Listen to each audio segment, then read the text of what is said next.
नमस्कार, मैं गौरी वर्मा, आप सभी का स्वागत है। देख रहे हैं आप सी न्यूज भारत।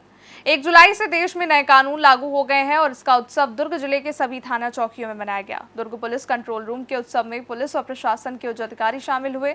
दुर्ग पुलिस कंट्रोल रूम में आयोजित कार्यक्रम में दुर्ग संभाग आयुक्त सत्यनारायण राठौर, दुर्ग कलेक्टर ऋचा प्रकाश चौधरी, दुर्ग रेंज आईजी राम गोपाल गर्ग, दुर्ग एसपी जितेंद्र शुक्ला, भिलाई नगर निगम आयुक्त देवेश ध्रुव, डीएफओ दुर्ग चंद्रशेखर, दुर्ग विधायक गजेंद्र यादव, वैशाली नगर विधायक रिकेश सेन सहित दुर्ग पुलिस के सभी वरिष्ठ अधिकारी मौजूद रहे।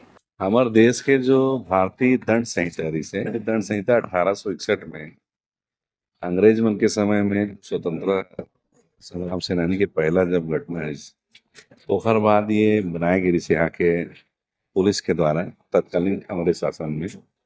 और उस समय ये भाव ये जैसे कि दंड संहिता में यहाँ भारतीय मतलब दबाना है, हिंदुस्तानी मतलब दबाना है, और दबाए के हिसाब से सारा कानून बनाया जैसे देश आज़ाद हो गए। देश आज़ाद होने के बावजूद भी 70 साल से ज़्यादा हो गए कि कोई विषय में चिंतन नहीं हो पाए। इसके जो पुराना पुलिस के जो अपराध के दंड संहिता है, वो दंड संहिता बदलना है। अभी माननीय मोदी जी है पिछले 2018 से में लगातार वर्तमान सरकार काम करी। और आज बहुत मशक्कत के बाद 3 बड़े कानून में बदलाव करेगी। सबसे पहली तो ये है कि जो दंड संहिता के नाम न्याय संहिता, ओकर से आप समझ सकते हो दंड में दबाना और न्याय में लोगों ओकर न्याय देना, अधिकार देना, ये से आप परिभाषित होते हैं। आप समझ सकते हो ये वर्तमान कानून है, आम आदमी के बहुत सरलीकरण हो सके ओकर लिए है। दूसरा, अभी टेक्नोलॉजी का समय है। टेक्नोलॉजी के समय में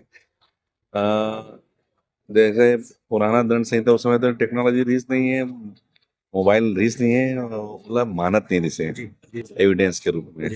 अब इन वर्तमान टेक्नोलॉजी के समय में जो मोबाइल क्रांति के भी अगर साक्ष्य एविडेंस है वो मानी।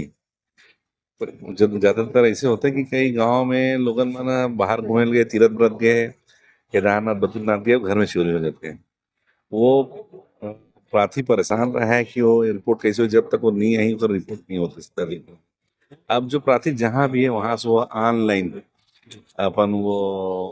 वो आवेदन कर सकते हैं।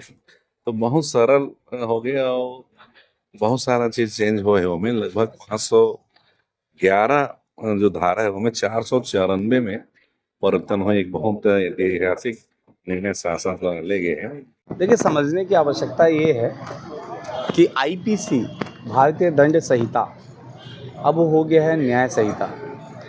बहुत बड़ा कोई परिवर्तन नहीं है, लेकिन कई ऐसे मामले थे जिस पे पुलिस कार्रवाई करना चाहती थी लेकिन वो कार्रवाई नहीं हो पाती थी। जैसे एग्जांपल चेन स्नैचिंग का मामला था, रेप के केसेस आते थे जिसमें लड़कियां आरोप लगाती थी कि मुझे नौकरी का झांसा देके, मुझे शादी का झांसा देके, तो उसमें कुछ परिवर्तन हुआ है। और सबको, जो भारत के नागरिक हैं, उस सबको एक्ट को पढ़ना होगा, सबको कानून को पढ़ना चाहिए। मेरा निवेदन ये है कि अगर नियमों की जानकारी अगर आपको होगा, क्योंकि भारत लोकतांत्रिक देश है, ये जो देश है संविधान से और कानून से चलता है, इसको समझने की आवश्यकता है। आज इस न्यूज़ के माध्यम से, आपके चैनल के माध्यम से सभी लोगों को अगर ये जानकारी होगी कि कुछ परिवर्तन हुआ है कानून में, तो इसे गूगल में सर्च करना चाहिए, यूट्यूब पे देखना चाहिए कि क्या चेंजेस हुए हैं, और सभी लोगों को इसकी जानकारी लेनी चाहिए। जैसा कि आपको ज्ञात है कि 1 जुलाई 2024 यानी कि आज से नए कानून भारतीय न्याय संहिता, भारतीय नागरिक सुरक्षा संहिता और भारतीय साक्ष्य अधिनियम ये लागू हो रहे हैं। तो इसके संबंध में आज यहाँ एक कार्यक्रम आयोजित किया गया था कंट्रोल रूम दुर्ग में, जिसमें कि तीनों कानूनों के बारे में संक्षिप्त रूप से बताया गया। हमारे जनप्रतिनिधि भी इसमें शामिल थे। तो हमारा मूल उद्देश्य ये है कि जितने भी हमारे नागरिक हैं उनको इन कानूनों के बारे में बेसिक जानकारी रहे और क्या क्या उनके लिए इस कानूनों में सुविधाएँ हैं, न्याय कैसे जल्दी मिलेगा और दंड से न्याय की ओर कैसे बढ़ रहे हैं, उसके बारे में इस कार्यक्रम को आयोजित किया गया था। जैसा कि आपको ज्ञात है कि भारतीय नागरिक सुरक्षा संहिता भी आज से लागू है। इसमें कि 0 FIR EFIR के प्रावधान है। FIR की कॉपी जो है विक्टिम को तुरंत देने का प्रावधान है। साथ ही 90 दिन के अंदर इन्वेस्टिगेशन की जो प्रोग्रेस है वो भी विक्टिम को बताना कंपल्सरी है पुलिस के लिए।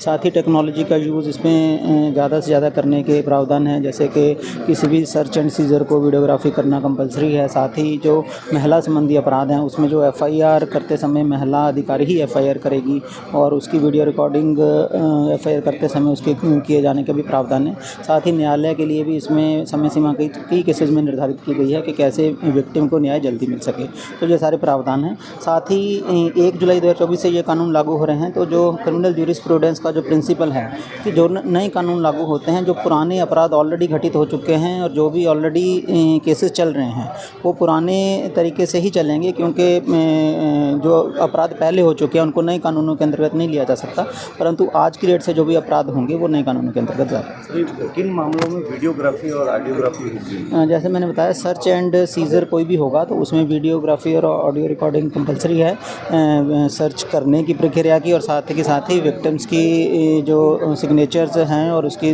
जब्ती लिस्ट बनाने की उसको वीडियो रिकॉर्डिंग करना कंपलसरी है। साथ ही कुछ मैंडेटरी प्रोविज़न के साथ साथ कुछ ऑप्शनल भी हैं, जैसे कोई भी अगर किसी गवाह के कथन लिया जाता है पुलिस थाने में तो उसके लिए उसकी ऑडियो वीडियो रिकॉर्डिंग से भी उसको किया जा सकता है। अगर वो थाने में उपस्थित नहीं हो सकता तो उसको ऑडियो वीडियो रिकॉर्डिंग के माध्यम से भी वो कथन लिए जा सकता है। गवाहों को लोग धमकाएं ना, वो सुरक्षित रहे, उसके लिए किस तरह? उसके लिए एक विटनेस प्रोटेक्शन स्कीम जो है उसका प्रावधान किया गया है। उसके शासन की तरफ से एक स्कीम बनाई जाएगी शीघ्र ही, तो जिससे कि विटनेस की प्रोटेक्शन की जा सके। देखिए, आज से जो तीनों नए कानून लागू हुए हैं इसके बारे में एक तो जन जागरूकता फैलाने की बहुत आवश्यकता है और आज से उसकी शुरुआत हो गई है। यहाँ SP साहब ने बहुत अच्छा, राज्य साहब ने आयोजन किया और इसके साथ साथ जो भी जनप्रतिनिधि हैं और भी स्टेक होल्डर्स हैं, जैसे कॉलेजेस यूनिवर्सिटीज़ में हम लोग ऑलरेडी वर्कशॉप कर रहे हैं, साथ ही जनप्रतिनिधियों को और सारे अधिकारियों को इसके बारे में पृथक से जागरूकता लाने के लिए अलग से वर्कशॉप किया जाएगा।